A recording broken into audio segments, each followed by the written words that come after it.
We'll start in a minute. I'm doing the YouTube live, so we'll be starting in a minute.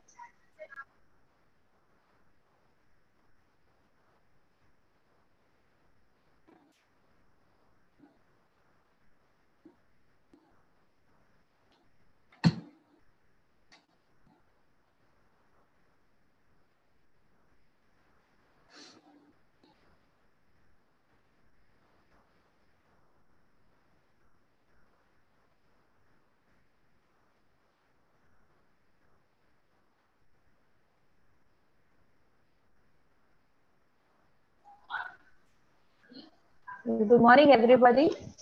So it's really a good day today. We've been on the third day of our virtual conference, and it's today we are going to talk about cinema and pandemic and cinema. Me, myself, and Anita was talking. She said, I told her we are talking about literature, but nobody dared to touch media. So we wanted to go into something which we would be discussing about cinema and pandemics. And we have here Anantita today. She told me, she's also one of my best friend from, Nilanchanami and Anantita. I welcome Anantita, and I would like to have a Fatima to introduce you. Fatima, over to you.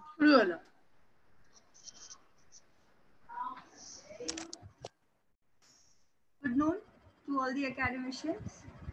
Today, I warmly welcome our esteemed resource person, Dr. Anandita Chatterjee ma'am, who is a very distinguished personality in the literary fraternity. Dr. Chatterjee works as an associate professor in the Department of English, Durgapur Government College. She has done her PhD on John Clare, Poetry of Madness, from Jadavpur University in 2010. She has presented research papers in several national and international seminars across India. Her areas of interest include British literature of the Romantic and the Victorian period, Indian writing in English, films, gender studies, and popular culture. Madam, can you be a little bit louder? Your voice is very low here. Okay. She has presented research papers in several national and international seminars across India. Her areas of interest include British literature of the Romantic and the Victorian period, Indian writing in English, films, gender studies, and popular culture. She was recently awarded MRP by ICSSR MHRD Government of India entitled Sari Story, Dressing the Indian Women Through History, Tracing the Origin, Growth, and Evolution of the Traditional Indian Wear. She is collaborating with Cambridge Scholars Publishing to jointly co-edit a book on retheorizing South Asian diaspora. In a nutshell, I can say that ma'am has a very multi-dimensional personality. Welcome, ma'am. Over to you. Thank you. Thank you so much. Thank you, Christy. Thank you, Dr. Fatima. Thank you, each one of you, for inviting me and giving me the opportunity to talk. We are going through a very difficult times, and to focus on anything seems so difficult at this moment because you don't have an answer as to when this is going to end. So when we are going to come out of this, none of us know. So amidst this circumstances, this online platform is giving us the opportunity to reach out to a lot of people. So thank you to the online platforms as well, platforms like Zoom that are creating these opportunities for all of us. I'm going to talk about pandemic and cinema. I'm actually focusing on three primary films during my discussion. I'll be talking about Contagion, something that most of us have seen right now because Amazon Prime Video is streaming it. I'll talk about Flu, which was released in the year 2013. And I'll talk about Virus, which talks about the Nipah virus in Kerala, a movie which came out in 2019. And I'll also talk about a series, which is a South Korean series, which came out in 2018. Strangely enough, in all these films that we are actually I'm going to talk about, there was no corona as such. Not that the corona that we know about in 2020. So these are films that were created prior to this. They talk about a virus. I am having a lot of audio actually. So let's talk about the virus attack. Now I want to talk about the word attack that makes it virus a military term. So why do we talk of virus as a kind of an attack? Because it's like something foreign to us. It comes to us. We bring it, whether consciously, unconsciously, whether in an attempt to help, whether it's in an attempt, unconsciously we eat something, we do something, and then it comes into us. We become contaminated. We contaminate others.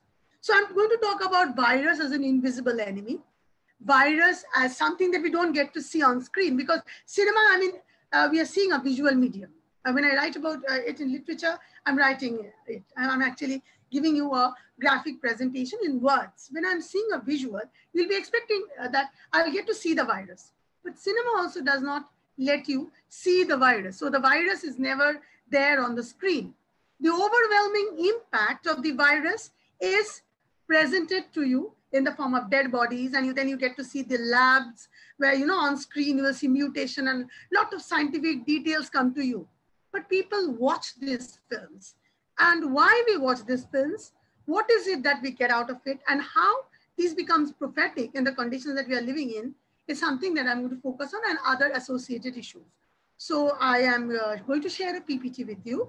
And my PPT, my paper presentation is titled Pandemic and Popular Cinema. So this is the title of my paper. And I am going to talk about diseases. It's very relative. Disease, it definitely suggests an illness, a form of aberration, a form of something that is not well. You're not well. So it talks about a dysfunctional system. And when disease becomes intense in its effect, we term it an epidemic. So epidemic is, in the New Oxford English Dictionary, refers to a temporary but a widespread, I've already tried to define the epidemic, a widespread epidemic of a disease. So there's no agreement as to when a disease will become an epidemic. So there's no qualifying marker. Okay, it reaches, say, a degree of 80 or a degree of 100, and then we call it epidemic. We cannot categorize it that way. But when an epidemic becomes large and when it becomes a panoramic in its scope, we call it pandemic. So a pandemic is an epidemic which occurs on a wide geographical scale. And as we know, coronavirus, it is a pandemic. So who declared it to be a pandemic? On the 11th of March. So there I am going to tell you, show you, this is the history of pandemics that we've seen across the world. I have just selected a few of them. I have started with the epidemic that struck the Greek city of Athens, that which Thucydides writes about. Then I have talked about I have included malaria, which was a frequent malady in the Roman world. Then the smallpox, which started in the seaport region of Japan. Leprosy, which was seen as a disease in that it is like a sin, and it was seen in the medieval Europe. Then the plague, the pox, the smallpox, the influenza, the cholera which struck the Asian countries, Bangladesh and Kolkata, and then typhoid. As we know, a lot of people died in it. I have not included AIDS deliberately because it is restricted to a particular section of people. So I have not included AIDS in my list. So cinema is visual, as I mentioned. It talks about the lived reality. So it mirrors the real life and also gives us an impression of something that we would be we would like to see, or something that we wish that we want to expect, that we can see that it is coming in the coming months. It's like a guide. So there is an interplay between what we see and what we cannot see. So as I have said, the virus remains invisible. So the invisible enemy is a term that I'm actually borrowing Donald Trump's words. So Donald Trump, the US president, had used the word invisible enemy. He wanted to see it as a kind of a foreign invasion, a kind of something that has been brought about by an alien. So it was not there. It's like something that has come from outside.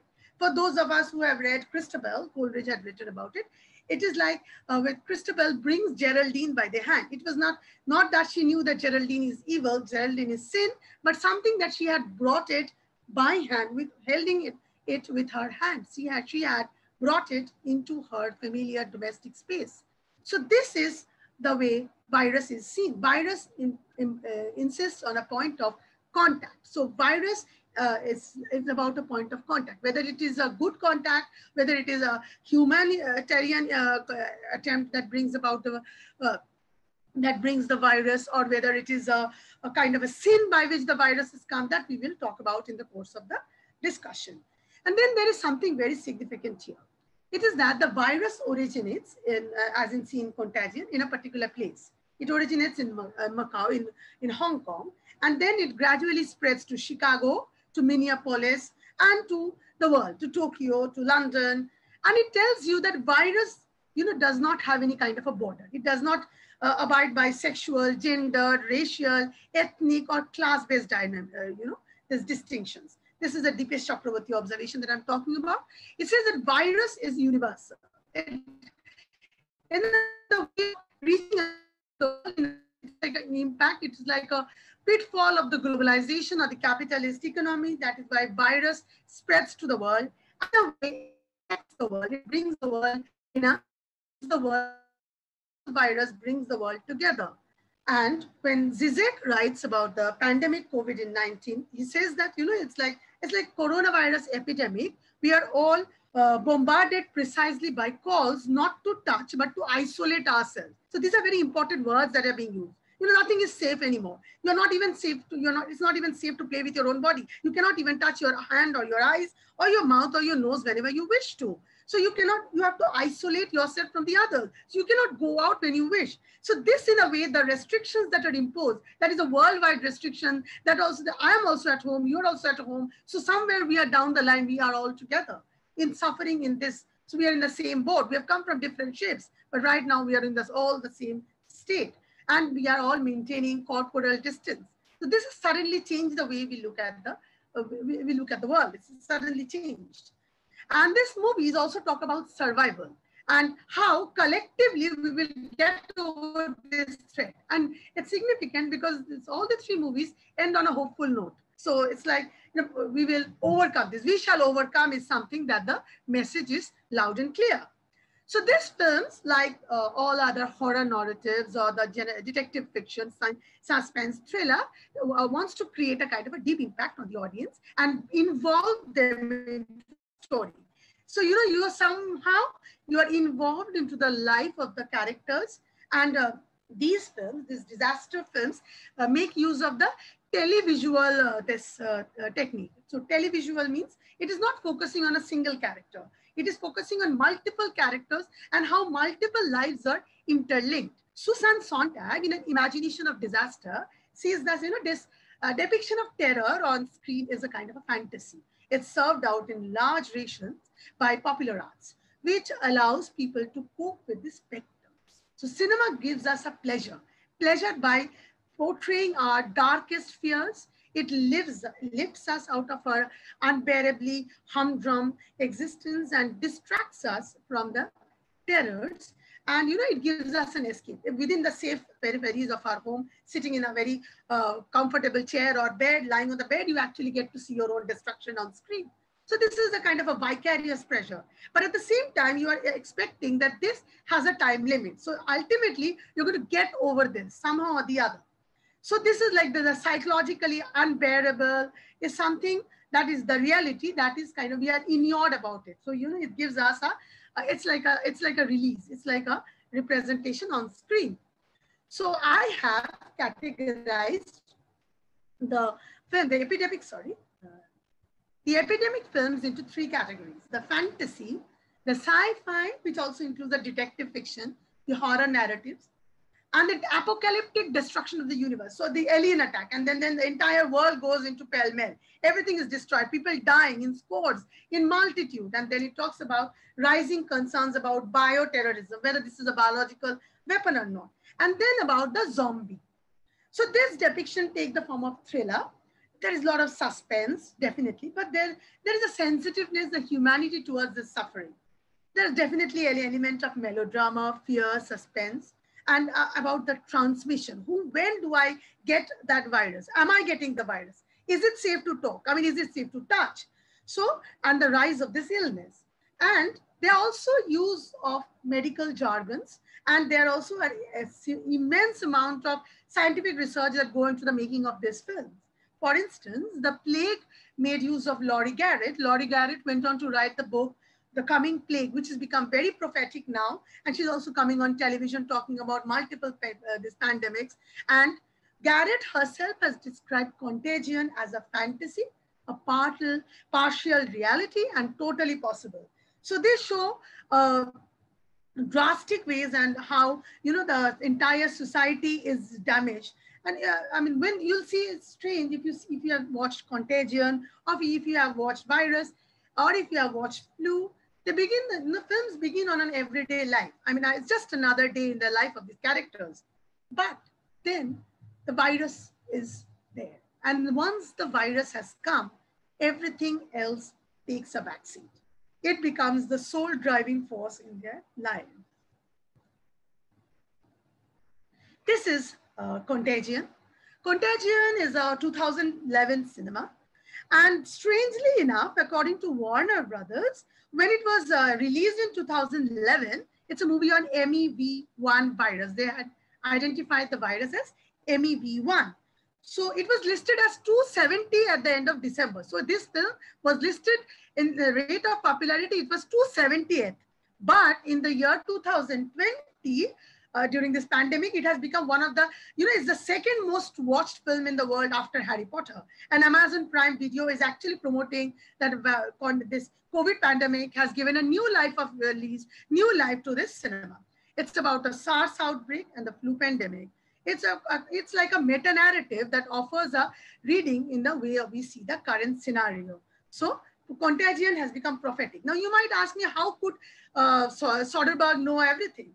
So it could be that because they had used that medical knowledge into the making of the film, but also it talks about a situation that is very relevant to the way pandemic cinema operates. Now, this is where I wanted to show a movie clip of Contagion. I don't know if I can make you hear the clip, but that is what I wanted to do. Let me see if I can do it.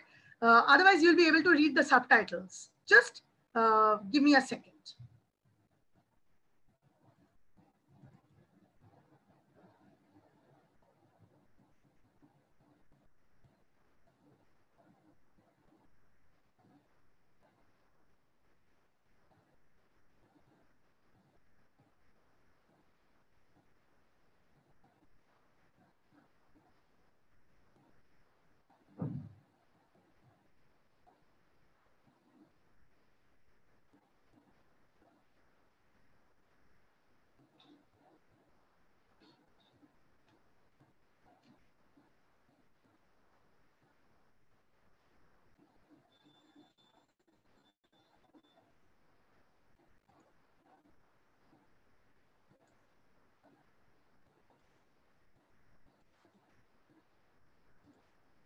I don't know whether you actually could hear, the film begins with a cough.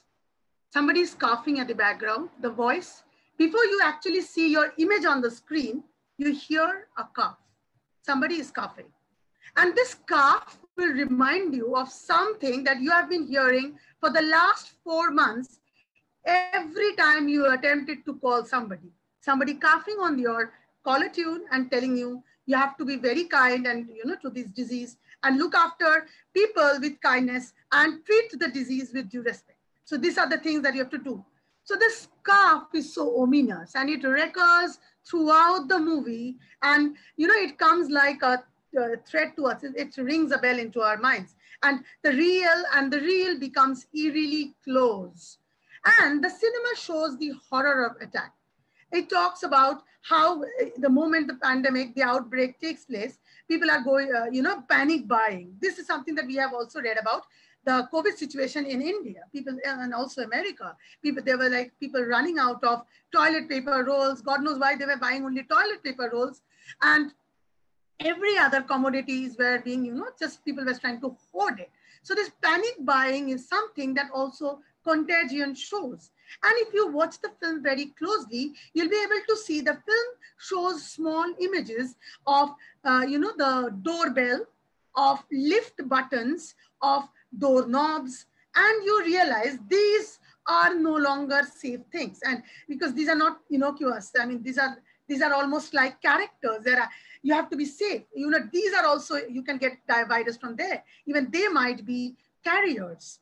And the terms like isolation, quarantine, vaccine, life expectancy, transmission, words from the book. You actually get to see it in real. I mean, they have all, these are words we are actually living with. These are words that are very real and palpable reality that is to us. We talk about quarantine as we've been talking about quarantine for decades. So even without having a little medical knowledge, we are all, we are not people from science. So even then we are talking about vaccine as if we are all, masters in the field. So it has somehow that entire system has become so different, because the contagion has shown that whenever the pandemic strikes, it's like an entire mental setup of people are affected. It is not only a situation, it's like an entire new circumstances that develop out of it.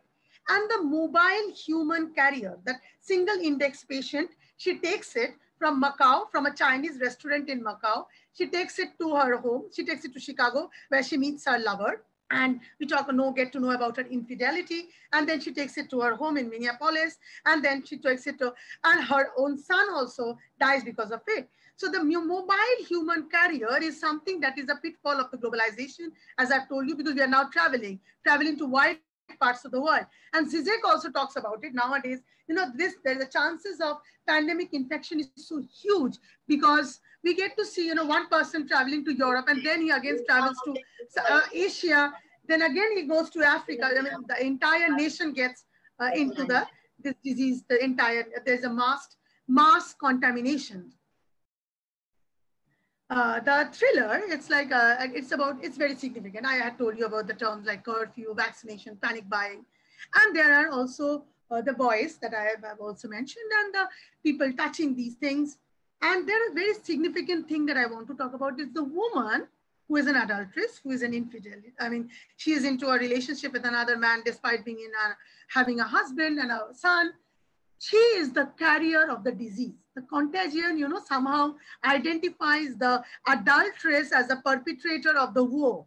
So it's like we have this thing, biblical thinking and patriarchy condemning the woman, bringing the woe to the world. So it becomes prophetic, it becomes symbolic. And it also, this movie in retrospect gives us the deja vu. It, gives us the time travel. It helps us to travel in time. But remember, this movie was created in the year when we never even had thought that we've been sitting at home for 4 months. I mean, just like this. And then I'm talking about the next movie that I'll talk about is The Flu. The Flu is a South Korean film, and it's directed by Kim Sang-soo, and it's like it's a long film, and it talks about the H5N1 virus that comes in the city in a form of a container.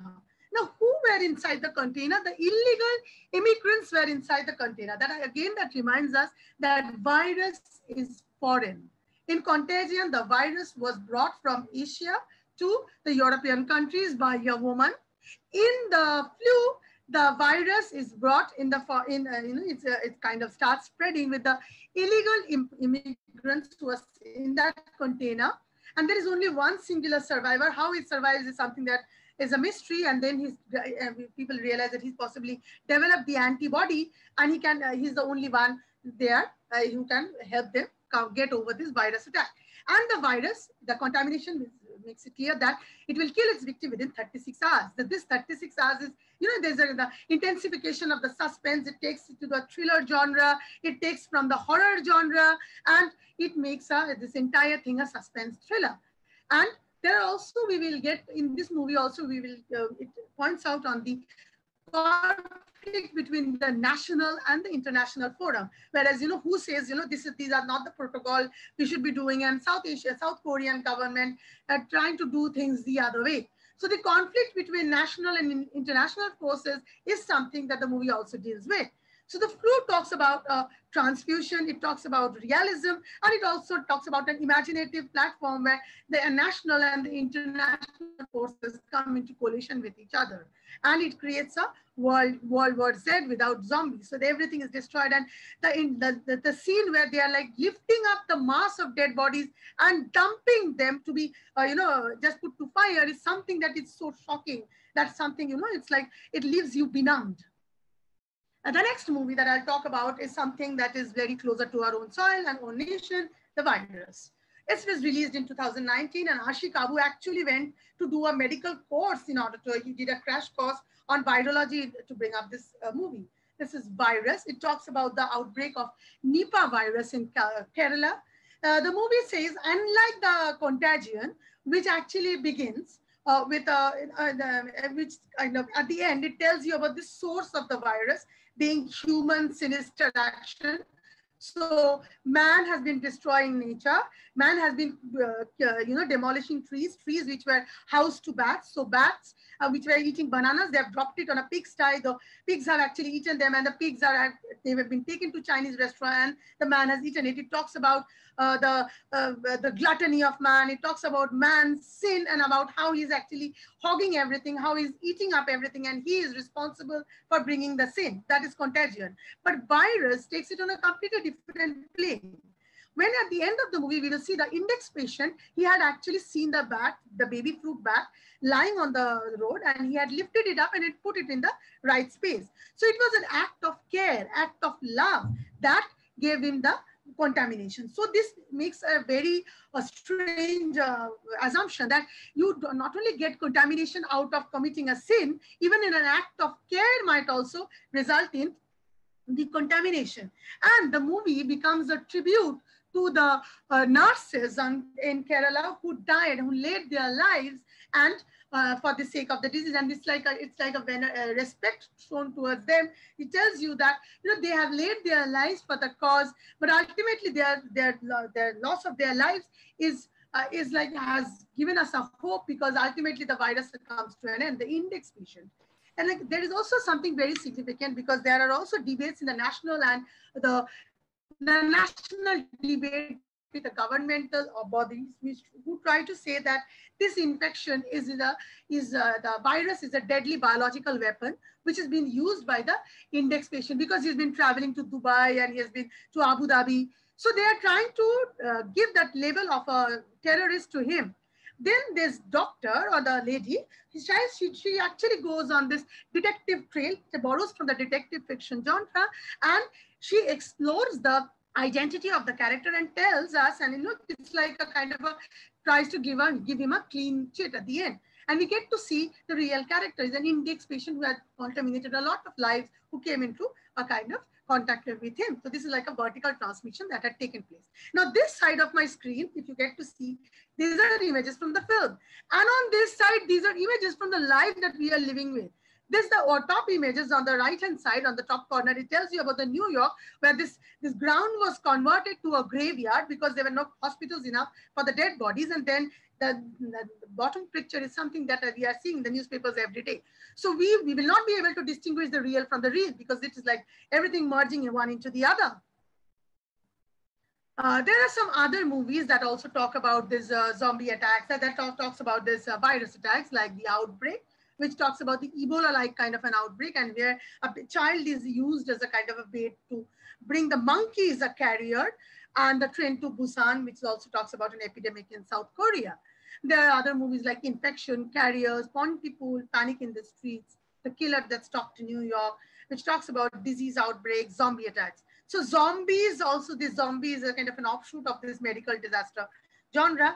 And as I have told you, this kind of movies not only talk about one single character, but lives of multiple characters. You will have, stars enacting in these films, like Gwyneth Paltrow, you have Matt Damon, and you have Kate Winslet, who is only there for 10-15 minutes in the movie. And also the significant role played by doctors. Doctors emerge as a very significant figures in this film. They're almost like gods. They have the solution to all the problems in the world. So this series is something I will talk about. This is not a film. This was going around in Twitter. We were like, a lot of people had we had this kind of messages forwarded to us. about a South Korean series called My Secret Aliens. In the 10th episode of the first series, the final episode, the 10th episode, around the 53rd minute, there is a mention of the word coronavirus. So it was 2018, and this is like, this kind of puts us in a kind of a stupor. I mean, we don't know what. And this film is about a conspiracy, a kind of a political manipulation game, and a lot of other stories, were woven to the texture of the drama. But it tells you that these virus narratives have been there for a long, long time. And in retrospect, these have become very important. I want to show you the clip. Just have a look. Because the voice is not important, just you will be able to watch it.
So this is the coronavirus in 2018. The film, the episode or the series talks about it. So, there was a lot of debate whether China has created it deliberately or not. We're not going to get into the political issues because I guess nobody wishes to create a biological weapon. We will not see it like that.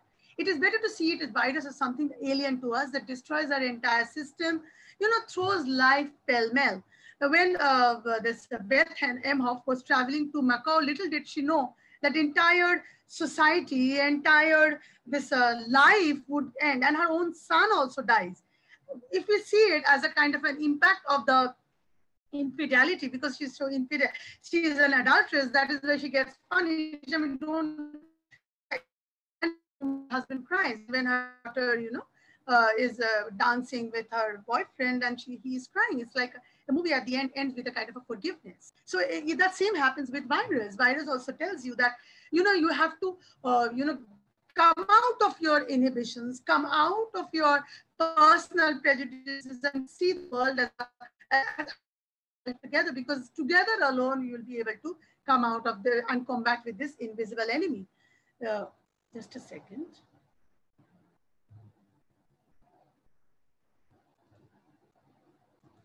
I press something else instead of something else. Now, why I have used these two images? These have been done by my daughter. So this is like a visual interpretation of the corona. Corona is like eating into the earth. I mean, it's like a kind of a demonic, monstrous presentation of a demon. And then we see the doctor as a superhero. This is something that the narrative is telling you constantly that, these are science is the one that wins the war. I mean, ultimately, all the films end on a note of hope. And ultimately, it talks about the discovery of the vaccine ultimately, which will come to the world. And it's like a wait. In this case, in our case, we don't know it. Sometimes we were told it was like the 15th of August, and then it will be a kind of a time which we don't know. In the movie Contagion, that girl says that we have lost the life. We have lost so many days in our life. We've lost 144 days, she says. And then this coronavirus, this is so important in our times as well, because this time we have also lost so many festivals due to this coronavirus, and we have also lost the spring and the summer. So this is also very important. So the movie tells you about a small global world, and it talks about how it's bringing people together. So this the entire situation, the situation that has been created, which has been, the mass destruction that has brought the world closer. And this is like, and it also does something very important, which I have, I guess I have slipped.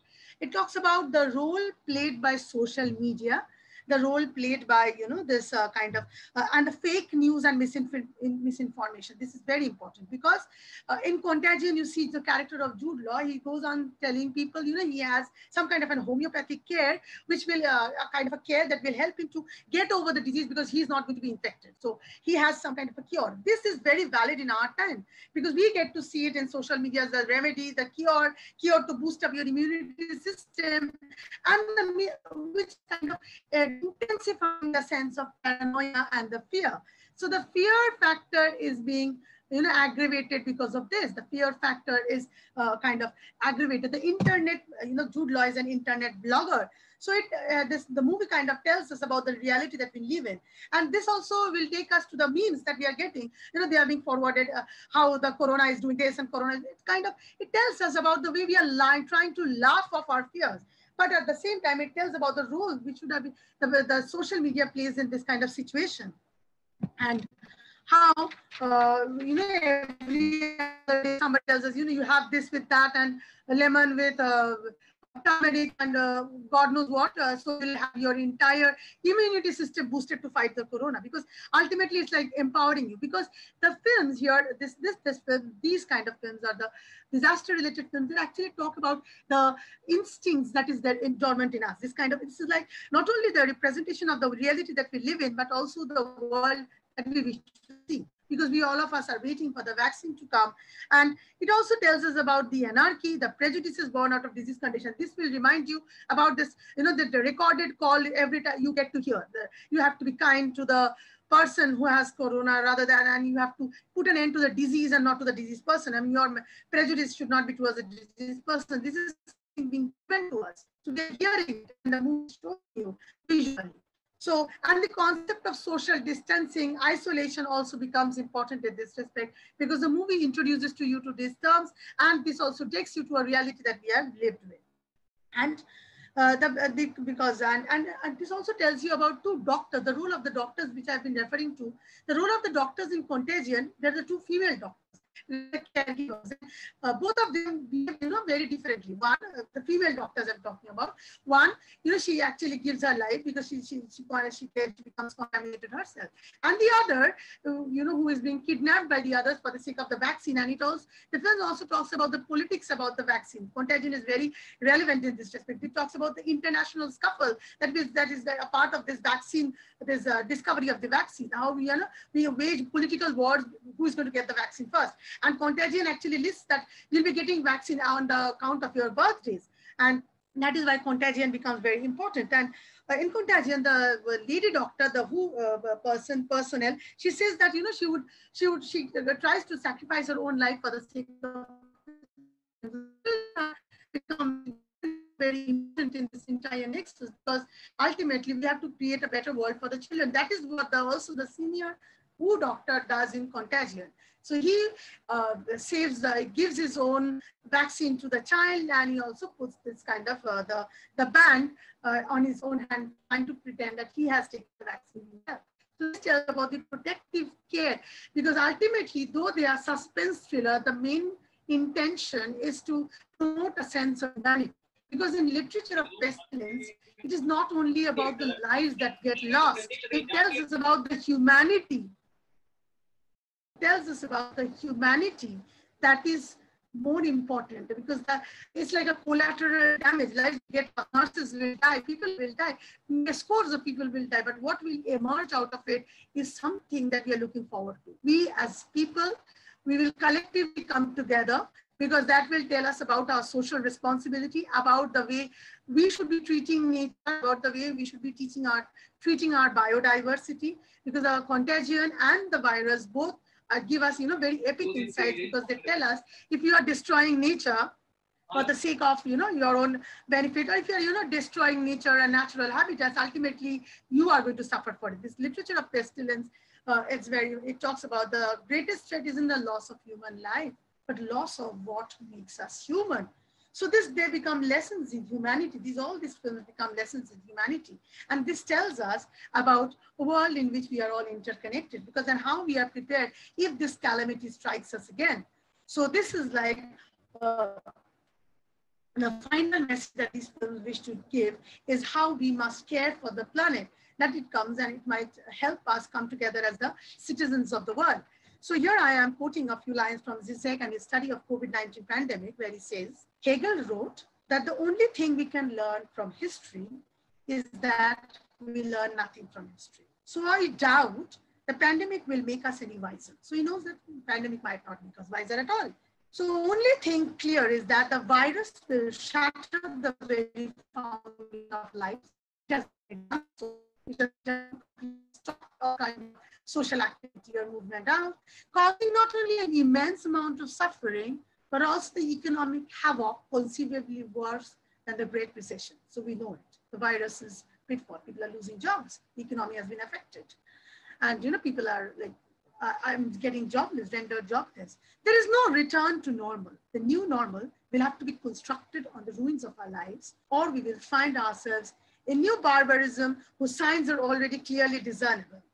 So it will not be enough to treat the pandemic as an unfortunate event, to get rid of its consequence and return to the smooth functioning of the old way of doing things, with perhaps some adjustments to our healthcare arrangements. So it's not that some changes, in the clinical system and some changes in the medical infrastructure will help you get over this. It requires an entire change in the mindset of the people to make for the real impact of this virus attack to be felt. So that is what the cinema is doing. So if you see the cinema, this film in the current scenario, it becomes clear how these films are not clear, just simple clinical medical stories, because they are lessons in humanity. That is what is more important. They tell you about human being having the power to get over this. It talks about the power of man to overcome the situation.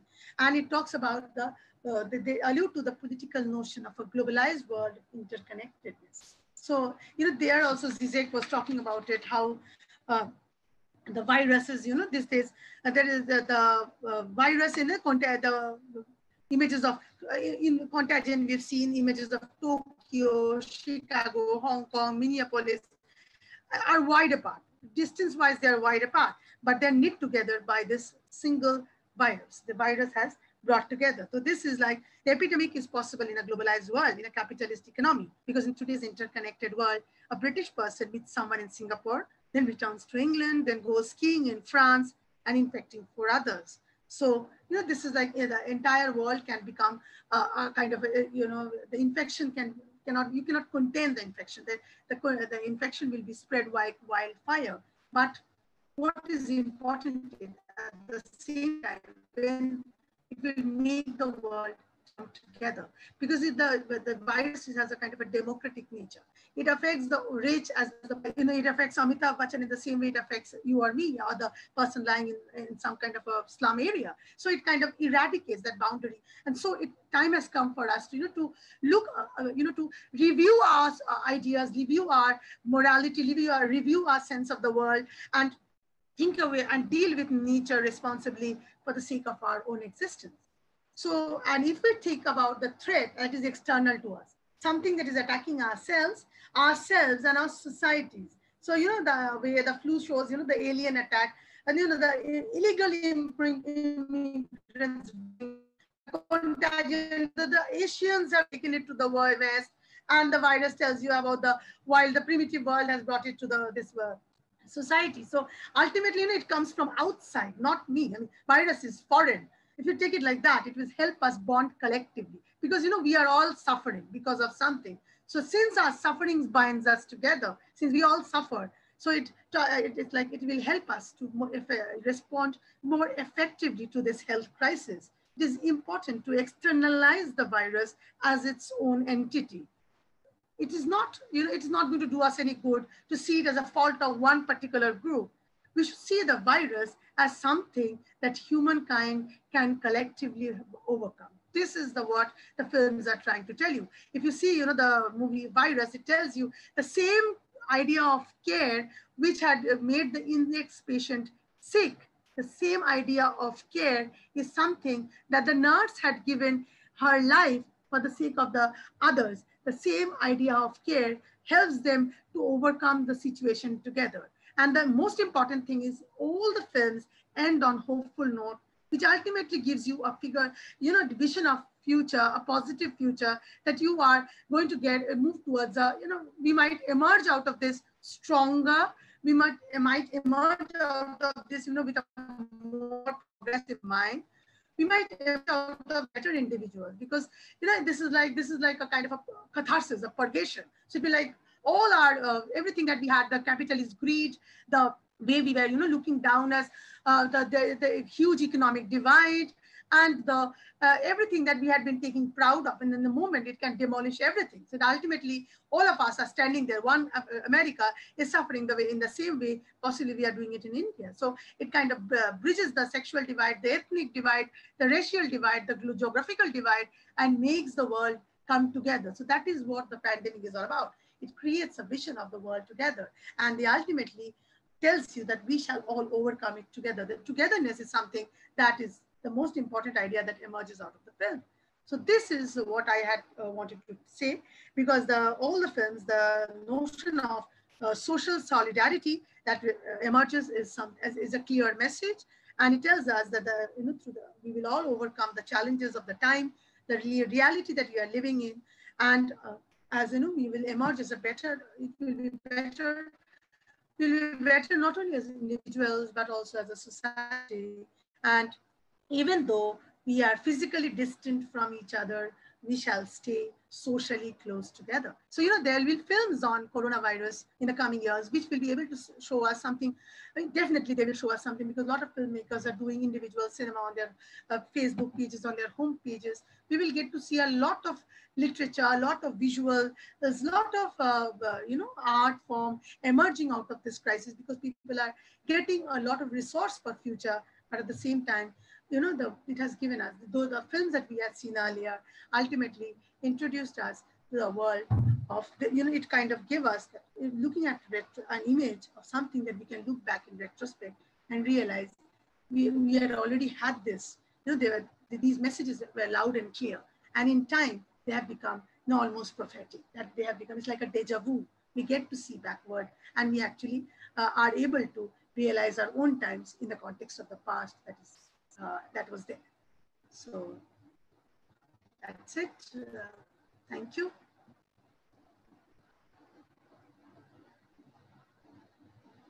Thank you.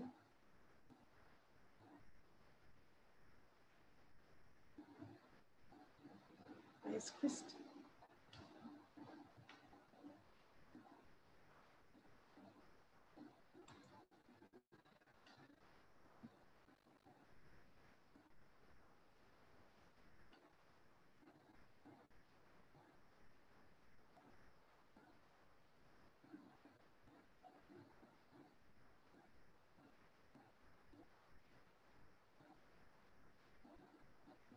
I'm looking at the questions.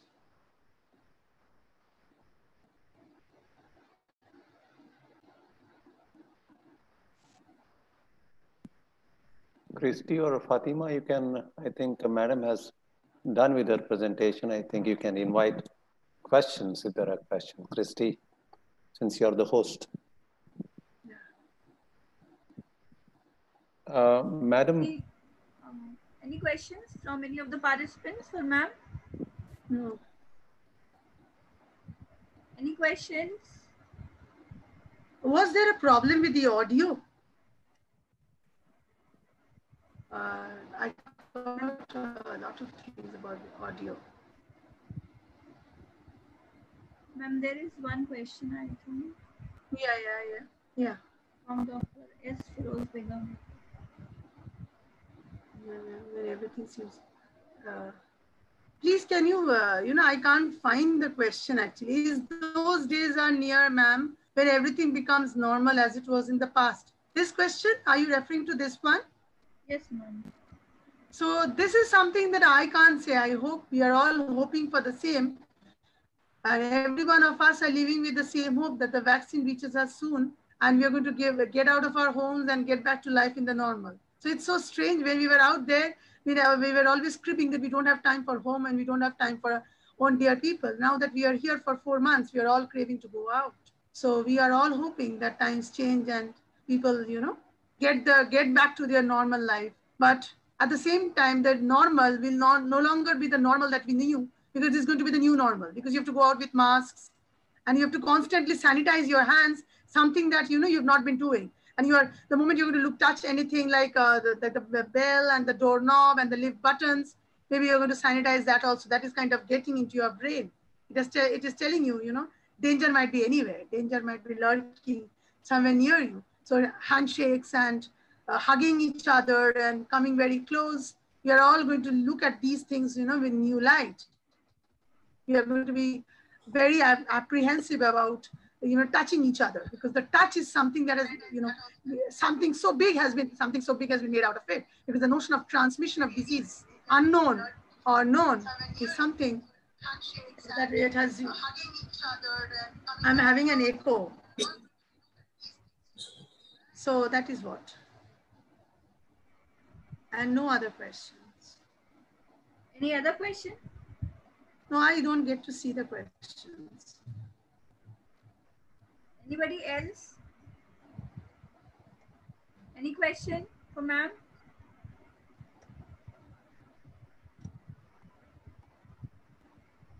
No, ma'am, there are no questions.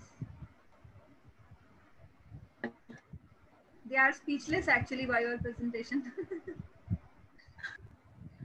There's an observation though. There was once an Indian TV series named 24. Similar kind of thing. Right. 24. Yeah. I like to ask the question, Annie. The thing is, when we go, I used to watch a lot of English movies where. Just a second. Your voice is breaking, Christy. It's. Okay. Am I audible now? Yeah. I watch a lot of English movies where I observe things that what's going to happen 20 years later is being told in the movie, like 20 years earlier. When you talk about Steven Spielberg or whatever. So, for example, the Island movie, we're talking about cloning, and initially later the cloning was coming back. So how do we relate those things? How does a film director or know the science earlier? It's been a question that's been taunting me all the time. Whatever is going to happen in the future, it's been told in the movie very much earlier. Yeah, that is something. Or we are coming to know late, or do they know it earlier? I do not know that. No, there's something that about these three films or these disaster genre films. They do a lot of medical research. They do an intense amount of medical research to make sound plausible. So if I suddenly use medical terminology which is absolutely no way related to virology, so you will not be taking me seriously. So in order to reach out seriously to the audience, I also need to do my homework correct. So that is like they also do their research, and they also have their entire R&D team which does it for them. And the cinema often becomes prophetic. I guess that is the impact of visual medium. It not only captures the reality as we see it, but also have gives us an impression of future which we haven't seen. I guess that is the power of cinema.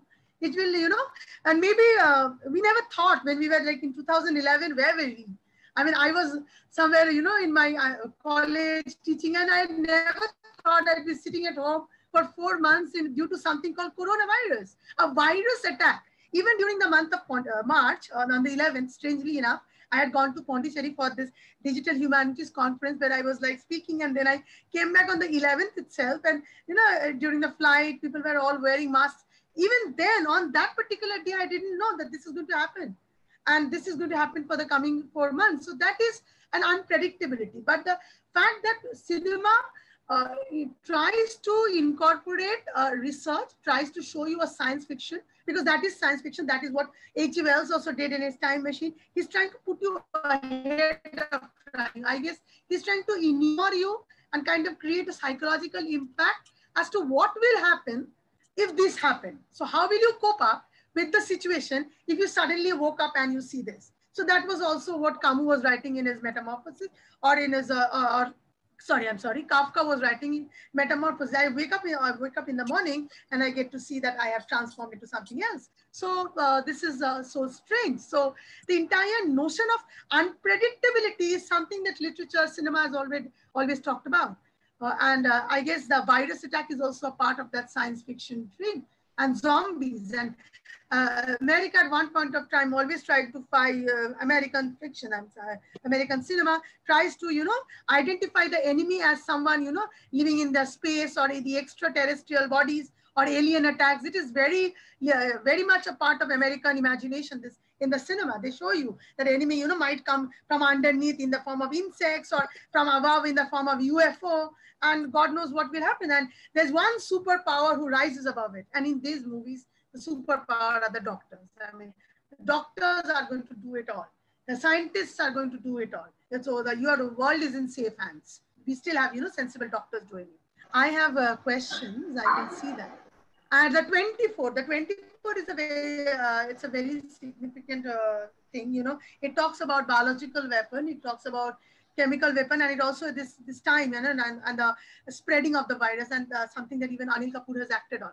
Now that is not an Indian TV series, I guess. So, but then I guess that has been, we always love to see destruction, the way we all love to see ghosts, zombies, or the way we all love to see romance. I guess we all love to see that kind of representation on screen. How it feels, sitting at the home in your own AC, in your own safe couch, and see the world falling apart. And then there's going to one man who's going to come and solve everything. So that is a kind of wish fulfillment for you. You see the reality, and also what you want to see. If the world falls apart, somebody is going to save you. Somebody, the vaccines are going to emerge, and nurses are going to save you. Doctors are going to save you. So, you are rest assured within the safe perimeters of your home, you are safe. You know that there's a hope and promise in the world.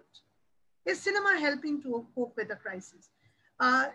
Coping with the crisis, what kind of coping you are implying? It's not very clear, but I guess cinema, any form of art form is always gives us a way to deal with things. It kind of gives us a guideline. How will you behave? When people are panic buying, when people are ill-treating the person who are affected with corona, somebody in the corona comes up with a corona positive, you immediately, start kind of isolating the person. You put him through a kind of him or her through a mental kind of a situation that the disease is somehow gives a stigma. So you isolate the person, and mentally, that is what we are reading in the papers. The people are not going to get food, and that is how the society is treating them. And they are like, even the nurses are not giving, they go to their home and the way they are living, the paying guests, the nurses, they're not allowed to enter the houses. They're saying that you have brought contamination. Doctors are also treated like that. So we are reading about these news. I guess that is also the reason why whenever we call people, we have this automated, recorded voices telling you have to be kind to the people who have corona, but do not, your apprehension can be about the disease, not about the carrier. So you have to treat the carrier with compassion. You have to treat the carrier with understanding. Just because a person is ill, you cannot just ampute the person. You just cannot, throw the person out of your system. So you have to hope for a care and hope for a cure, and ultimately look towards something positive. I guess that is what the film is also trying to tell you. Zombie existence. Please tell the zombies. So, zombies are like, and something, they're like the other planet, that's supernatural. So this gothic and supernatural always appeal to humankind. They're like, they have been fascinating to the supernatural. Human beings have a fascination for the unknown, for the unseen. So that is why horror movies are so popular. And zombies are very much part of this American film industries, because they tell you that, they have located their enemies outside the perimeters of America. So the American geographical border is safe as such. So all problems that come to America from it comes from terrorism that is definitely not American, and their foreign infiltration, foreign invasion into the safe structure of the capitalist economy, and then alien attacks. So these are a part of all the zombies. So, you know, these are, so all the threats are foreign. Everything, every problem is external. So that is also similar in virus. The word attack makes it, you know, like we borrow the word from the medical lexicon. This is like a medical lexicon. So the invisible enemy. So that is what Donald Trump did. He said that this is an invisible enemy, Chinese virus, he said. This is something I have problems too, because we shouldn't be calling virus. Etymologically, it's like Chinese virus or a Japanese virus. It might have originated anywhere in the world, but in a globalized world, it wouldn't have been restricted to that particular shores alone. It would have traveled far and wide, because we are extensive travelers now. I guess that is a part of zombies now. Zombies are everywhere. I mean, it's like America, when thinks about, you know, you need a superhero, and a superhero has to rise above the mundane reality, and he has to kill the zombies and, you know, restore peace back to the world. So he's the one, and she's the one. Necessarily it's a he. So they will be doing it. And that is why Contagion is, I wanted to talk about, because Contagion talks about medical professionals who are female. So female as the perpetrator of the disease, and female as, you know, as trying to bring out the cure. Because if you see the woman who tries to vaccine, you know, she tries to apply to her father and to herself. And then the woman who kind of goes to the kidnappers and says that, you know, they should be protected rather than me. So this tells you about the woman, the same woman who brings the alien virus to the nation. The same, there are also women who are caregivers. And here also the role played by nurses in virus becomes important. They die, but their sacrifices, this person says at the end, the sacrifices have not gone in vain, because ultimately we have come with a better, you know, we have, that the virus is dead, and their deaths is like they have become martyrs. It's like they have given their own life for the sake of the people. So they are like almost Christ-like figures. They are martyrs. So it's like, that is why the superhero concept also becomes important. Hopelessness. Christy, should I take this question, or I'll answer it? Nigar Rao.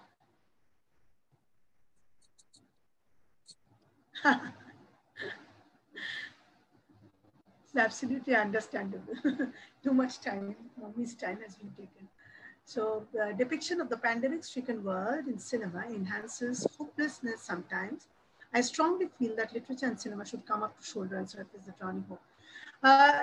It's not about hopelessness all the time. I would say that, does it seem to you that Contagion ended in a hopelessness? I guess it was a kind of an acceptance. Matt Damon accepted his adulterous wife, because at the end he is looking at the picture of the wife. And if you see the movie, this virus also, whenever they're trying to say that, you know, this man, the index patient, was not a terrorist. He was just compassionate towards the fruit bat which lay on the road. He just lifted it up and put it on the in its nest. So he was doing an act of compassion. So it's not about hopelessness, it's about an acceptance. I guess that is what is more important. It is rather hopeful on the other hand, because it tells you a picture that this is not how the world is going to end. You know, we are not going to suffer, because it's like suffering is temporary. Ultimately, we are going to get back to normalcy. Ultimately, we have to accept the way it is and emerge stronger in the course of time. I guess it is more hopeful in a way.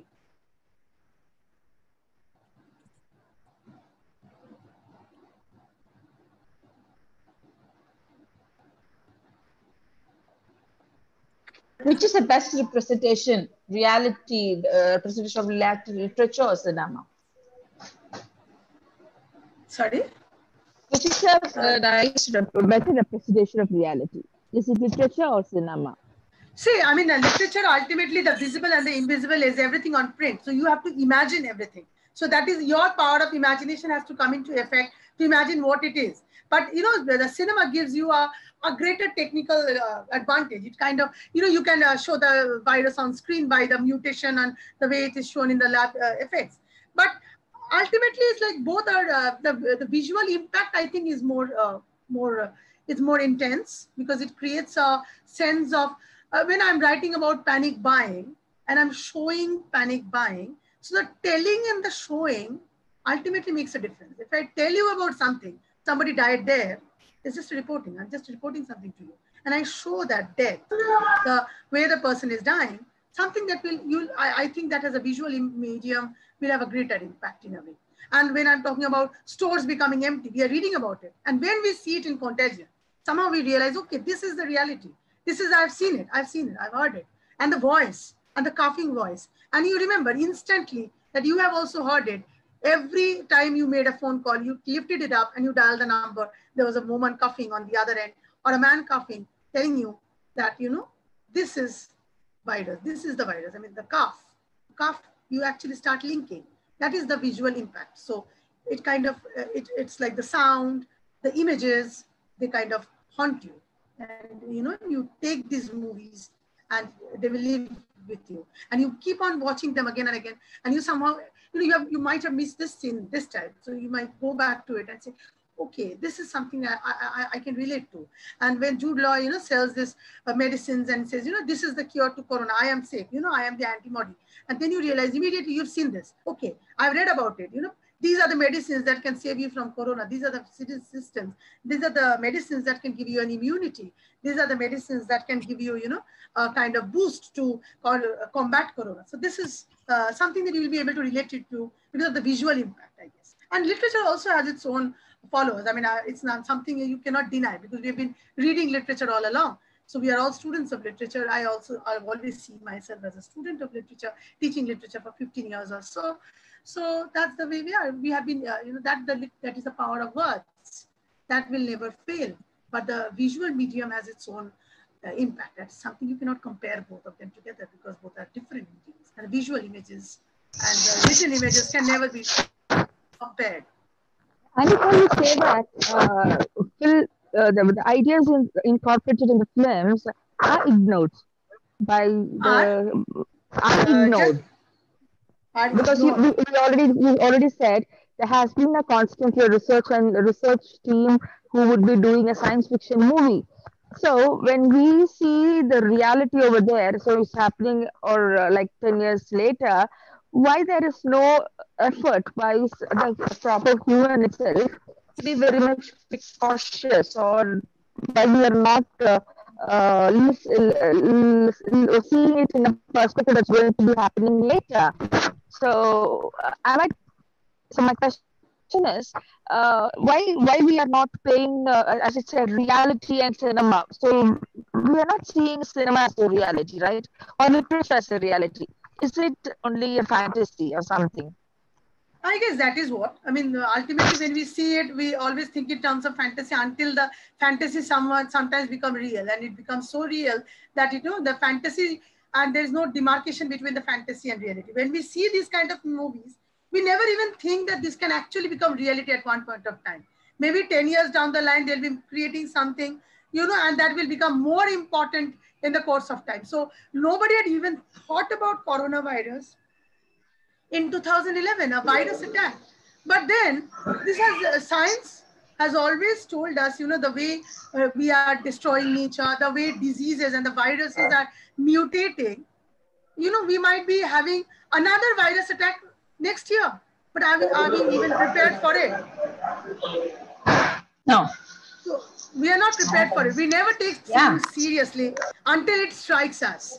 Even now, we are reading about news about corona. It still seems corona is, far away from us. And then suddenly we get to hear, somebody we know have been detected with corona. And then we will realize that this is real. So when Amitabh Bachchan has corona, we all talk about it. And when corona is there in our neighborhood, we say, okay, my God, there are a lot of corona cases. Let me stay away from it. And God forbid, if anyone we know is affected with corona, and then we realize suddenly, oh my God, it's as near as that. And it's breathing near my neck. So that is when the entire fantasy and entire, this fear will become real. Otherwise, as long as it is outside, it's external.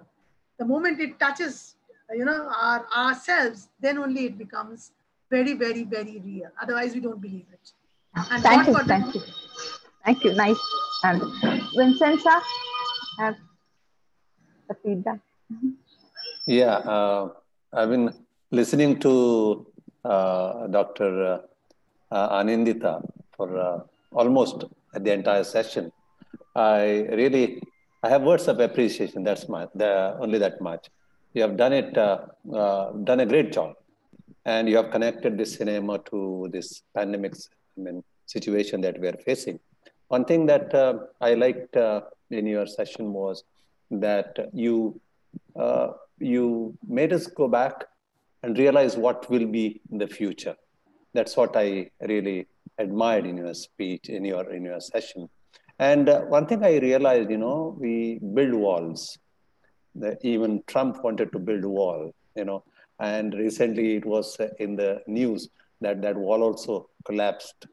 But this invisible wall, we wanted to create a wall, but now we want to build a wall, but this invisible virus crosses that wall, and it has become very inevitable for us.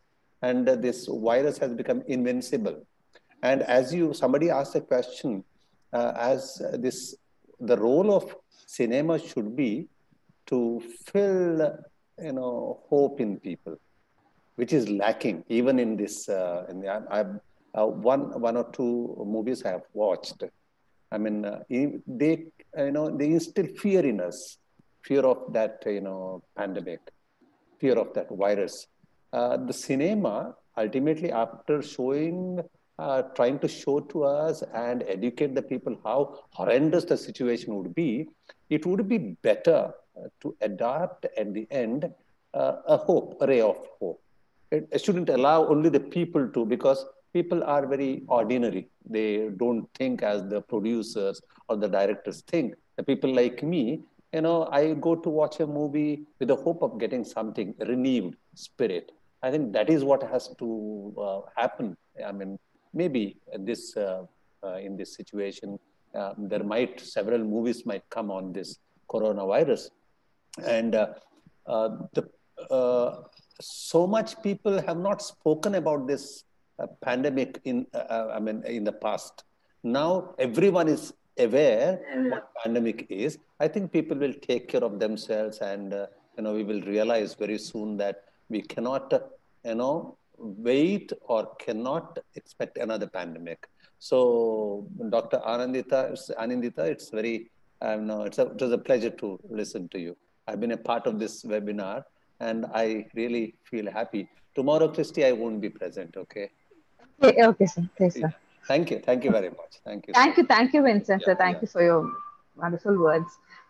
So we have come to the end of our session, and Anindita, I would say really it was wonderful. It's because my favorite subject, cinema and pandemic. I had a lot of questions, so I would be discussing you with personally. And I'm a fan of science fiction movies. I love science fiction movies. So that's why when you said this topic of pandemic and cinema, I was very happy. I love that supernatural movies and